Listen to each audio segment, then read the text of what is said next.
Hoje nós vamos falar sobre um tema importante, o câncer coloretal. Ele ganhou grande relevância recente, tanto pelas mortes dos ídolos Roberto Dinamite e de Pelé, talvez o maior brasileiro de todos os tempos, mas também pela batalha que descreveu está passando a cantora Preta Gil, que está realizando o tratamento contra esse agressivo tipo de câncer. Esse câncer, epidemiologicamente, tem uma importância bastante relevante, isso porque ele é o terceiro mais comum entre os homens e o segundo mais comum entre as mulheres no mundo e no Brasil, segundo dados de estimativa de 2023 do próprio Instituto Nacional do Câncer. Ele é o segundo mais comum nos homens, ficando atrás apenas do câncer de próstata, e também o segundo mais comum entre as mulheres, ficando atrás apenas do câncer de mama.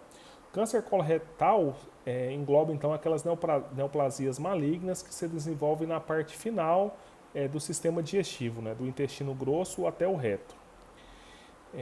Epidemiologicamente, tem mais chance de desenvolver esse câncer pessoas da raça negra, sendo que o risco é 20% maior do que as outras raças.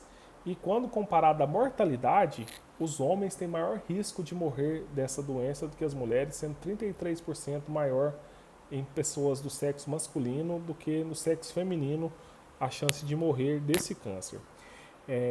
Sobre o lado que ele se desenvolve em relação ao câncer de cólon, se cólon direito ou cólon esquerdo, recentemente, nas últimas décadas, está aumentando cada vez mais a prevalência de neoplasias malignas desenvolvidas no colo direito, o que de certa forma é algo ruim, uma vez que as neoplasias do colo esquerdo, alguns estudos já demonstraram que pessoas que têm neoplasia à esquerda têm uma sobrevida maior do que as neoplasias à direita.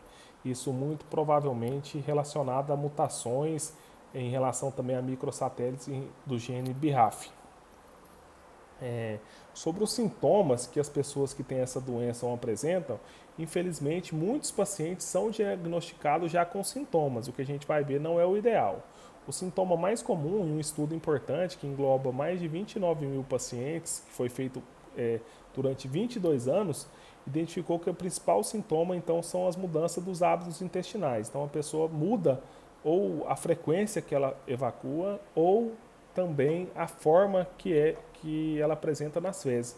Muitas vezes apresentando as fezes em fita, que é um marcador epidemiológico importante. Quando as fezes saem muito finas, a gente dá o nome de fezes em fita, e isso é um marcador para risco de câncer coloretal.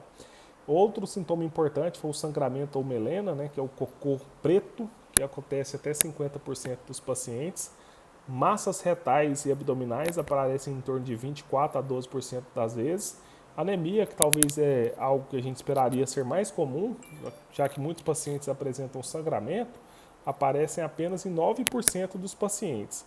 E já a dor abdominal, como sintoma único, é uma apresentação rara, aparecendo apenas em 3% do total dos pacientes. Isso é muito importante a gente discutir porque, infelizmente, os pacientes que apresentam sintoma, na maioria das vezes, ou em muitas das vezes, têm muitas vezes a doença já em um estadio não mais inicial, talvez já avançado, e por isso apresenta sintomas relacionados ao crescimento do tumor no lume intestinal ou até mesmo comprimindo estruturas adjacentes.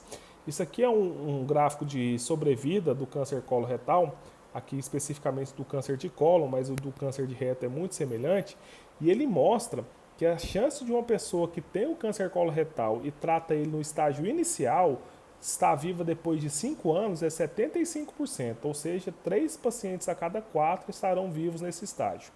Contudo, quando a doença já é avançada e já apresenta metástase, seja para o fígado ou para o pulmão, por exemplo, apenas 5% estarão vivos depois de 5 anos. Então isso aqui mostra a importância de você descobrir o câncer no paciente ainda nos estágios iniciais, antes mesmo dele apresentar sintoma. Então, Pedro, como que a gente é capaz de descobrir um câncer antes mesmo dele apresentar algum sintoma? Fazendo a prevenção que a gente chama prevenção secundária, que é o rastreamento. Como é feito o rastreamento? O rastreamento ideal para o câncer coloretal é através do exame de colonoscopia. O exame de colonoscopia ele apresenta uma vantagem em relação aos outros. Quais são os outros? A pesquisa de sangue oculto nas fezes, a própria colonoscopia virtual, que é feita através de uma tomografia. Mas a colonoscopia ela tem uma vantagem que qual é? Ela permite ver todo o reto e todo o cólon, até o seco, né, que é a parte final do colo direito, de forma reversa, e ela permite, além de ver a lesão, de fazer a biópsia, o que permite o diagnóstico anatomopatológico do tipo de câncer. E mais que isso, a colonoscopia permite, às vezes, você encontrar a lesão no estágio pré-maligno, que muitas vezes se apresenta como pólipos. Eles ainda não são cânceres coloretais, mas quando ressecados, ele impede então que, com a evolução do tempo, se tornaria então um câncer coloretal. Então a colonoscopia é o padrão ouro para o diagnóstico precoce do câncer coloretal. Mas qual idade uma pessoa deve começar a fazer a colonoscopia? A colonoscopia ela deve ser iniciada, segundo o Ministério da Saúde, no Brasil, em pacientes com 50 anos. Contudo, a gente vê lá nos Estados Unidos, por exemplo, a sociedade americana que lutam muito com prevenção, elas já indicam a colonoscopia a partir dos 45 anos. Por que ela usa desse critério?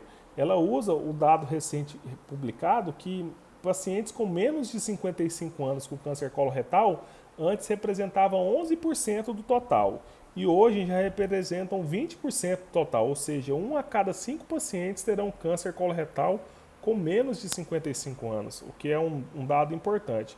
Contudo, esse gráfico abaixo mostra que a chance de você ter um câncer coloretal abaixo dos 40 anos é muito pequena. Apesar de existir casos, não se justificaria então uma política pública que iniciasse o rastreamento a partir dos 40 anos. Né? Então, no Brasil, o Ministério da Saúde indica com 50. Na minha prática clínica, no meu consultório, eu indico para todos os pacientes acima de 45 anos.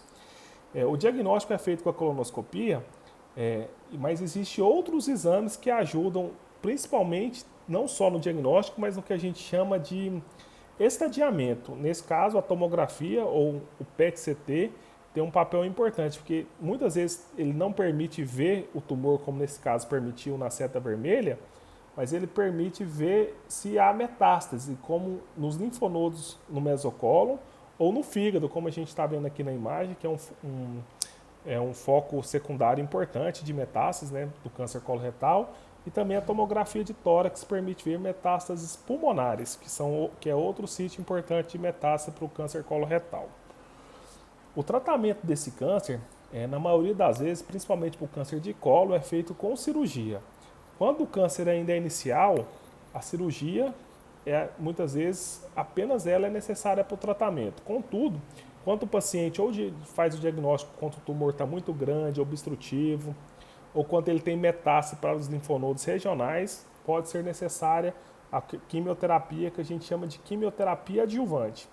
Em caso onde a doença está metastática, pode ser feita a quimioterapia paliativa. Em pacientes com câncer de reto, em especial os que têm câncer no reto médio ou baixo, a parte final do reto, o tratamento indicado é a radio e quimioterapia neoadjuvante, seguida na maioria das vezes então de cirurgia. Isso ajuda na preservação do reto. Sobre os fatores de risco para esse câncer, muitas vezes a gente tende a achar que o risco familiar é o mais comum que vem a provocar o câncer, mas não, as causas esporádicas são as causas mais frequentes de câncer coloretal. Isso, para você ter uma ideia, as síndromes hereditárias, como a polipose adenomatosa familiar e a própria síndrome de Lynch, são responsáveis apenas por 5% do total de câncer coloretal. E síndromes como a síndrome de Gardner é responsável então apenas por 1% dos cânceres coloretais. Fatores relacionados ao estilo de vida são os mais conhecidos causadores desse câncer. Quais são? A obesidade, o consumo de álcool e doenças relacionadas à dislipidemia, sendo que a diabetes, principalmente a do tipo 2, onde há aumento da resistência à insulina, também tem trabalhos importantes documentando aumentar o risco para câncer coloretal. Outros fatores de risco são pacientes que já se submeteram à radioterapia na pelve, como por exemplo pacientes que trataram câncer de próstata com radioterapia ou mulheres que trataram câncer de colo uterino com radioterapia. Essas pessoas, mesmo que mais jovens do que o indicado para o rastreamento, já devem fazer seus exames para prevenção secundária do câncer coloretal. E existe também fatores, mudanças de hábitos de vida que são conhecidos como protetores para esse câncer. Quais são? A dieta, principalmente uma dieta rica em fibra, a prática de exercício físico. Nesse caso aqui foi provado que até mesmo aquelas pessoas que fazem exercício físico de forma laboral, ou seja, trabalham se movimentando, tem um fator de proteção para o câncer coloretal. E outro caso que tem estudos afirmando que é protetivo para câncer coloretal é o uso de aspirina, né, do famoso AS infantil. Espero que essa rápida revisão possa ajudar a todos a salientar a importância da prevenção e o impacto que a colonoscopia traz para esse tipo de câncer. Lembrando que ela pode salvar até 75% das vidas, enquanto que o diagnóstico feito em estágio tardio vai levar até 95% dos pacientes à morte.